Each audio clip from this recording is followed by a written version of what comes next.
Friends, welcome to Remacha YouTube channel. Test జట్టులోకి star allrounder తీసుకుంటే టీమిండియాకి అయితే తిరిగి ఉండదని కూడా సునీల్ గవాస్కర్ అయితే చెప్పడం జరిగింది.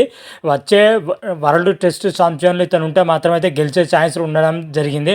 అసలు ఆ ప్లేయర్ ఎవరు అనేది పూర్తి డీటెయిల్ తెలుసుకునే ముందు మా ఛానల్ సబ్స్క్రైబ్ చేసుకోండి. పక్కన ఉన్న బెల్ ఐకాన్ మాత్రం అయితే క్లిక్ చేసి పెట్టుకోండి. ఫర్దర్గా మీ వీడియోలు అప్లోడ్ చేసినా మీకు నోటిఫికేషన్ వస్తుంది. T20 ప్రపంచ కప్ 2024 టీమిండియా అయితే బ్రహ్మాండంగా, అంటే చాలా బ్రహ్మాండంగా ముగిసిందని చెప్పుకోవచ్చు. ఇప్పుడు టీమిండియా ముంగట 2 మాత్రమే ఐసీసీ ట్రోఫీలు అయితే ఉండడం జరిగింది. ఒక వరల్డ్ టెస్ట్ ఛాంపియన్, అదేవిధంగా ఛాంపియన్ ట్రోఫీ అయితే 2 ఐసీసీ టోర్నీలు అయితే ఉండనున్నాయి. ఐసీసీ టోర్నీలో టీమిండియా హాట్ ఫేవరెట్గా బరిలో దిగే అవకాశం అయితే కనిపిస్తుంది. అయితే అందులో భాగంగానే వరల్డ్ టెస్ట్ ఛాంపియన్లో టీమిండియా ఆడే అవకాశాలు దండిగా అంటే దండిగా అని కనిపిస్తున్నాయని చెప్పుకోవచ్చు. ప్రజెంట్ టెస్ట్ ర్యాంకింగ్లో టీమిండియా మాత్రమైతే టాప్ పొజిషన్లో దూసుకుపోతుంది కాబట్టి వరల్డ్ టెస్ట్ ఛాంపియన్ ఆడే అవకాశం అయితే కనిపిస్తుంది.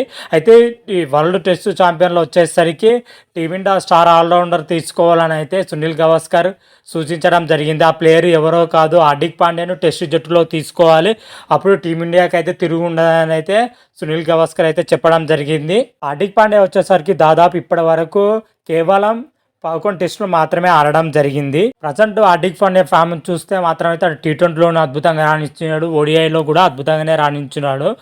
అలాంటి ప్లేయర్ను టెస్ట్ జట్టులోకి తీసుకుంటే టీమిండియాకి అయితే తిరుగుండదని కూడా చెప్పడం జరిగింది. మన హార్దిక్ పాండ్యా వచ్చేసరికి 5th, 6th, 7th ఏ పొజిషన్లో అయినా బ్యాటింగ్ చేయగల సత్తా ఉన్న ప్లేయర్ అని కూడా చెప్పడం జరిగింది. బ్యాటింగ్తో పాటు బౌలింగ్లో కూడా రాణించగల సత్తా ఉన్న ప్లేయర్ అయితే చెప్పడం జరిగింది సునీల్ గవాస్కర్ మాత్రం. అయితే అలాంటి ప్లేయర్లు టెస్ట్ జట్టులోకి వస్తే వరల్డ్ టెస్ట్ ఛాంపియన్లో టీమిండియా గెలిచే అవకాశాలు మరిన్ని ఎక్కువ అవుతాయని అయితే చెప్పడం జరిగింది. ప్రజెంట్ టీమిండియాకి వచ్చేసరికి న్యూజిలాండ్తో 3 టెస్టులు ఆడనుంది, అదేవిధంగా ఆస్ట్రేలియాతోటి 5 టెస్టులు ఆడనుంది. ఈ టెస్టుల్లో టీమిండియా ప్రదర్శన బట్టి ఛాంపియన్షిప్ 2025లో పాల్గొనే అవకాశం అయితే కనిపిస్తున్నాయి.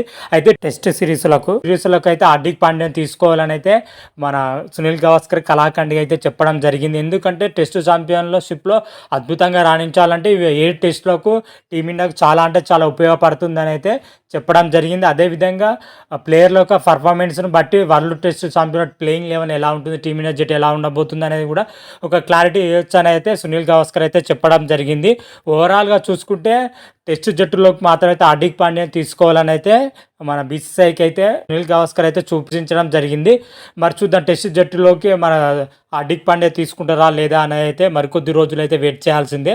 అప్పుడు క్లారిటీ రాగానే మరొక వీడియో చేసి అప్లోడ్ చేస్తాను. అంతవరకు మీకు ఈ వీడియో కానీ నచ్చినట్టయితే లైక్ చేయండి, షేర్ చేయండి. మరిన్ని వీడియోల కోసం మా ఛానల్ సబ్స్క్రైబ్ చేసుకోండి. పక్కన ఉన్న బెల్ ఐకాన్ మాత్రం అయితే క్లిక్ చేసి పెట్టుకోండి. ఫర్దర్గా మేము వీడియోలు అప్లోడ్ చేసినా మీకు నోటిఫికేషన్ వస్తుంది. హర హర మహాదేవ్, శంభో శంకర. Thank you.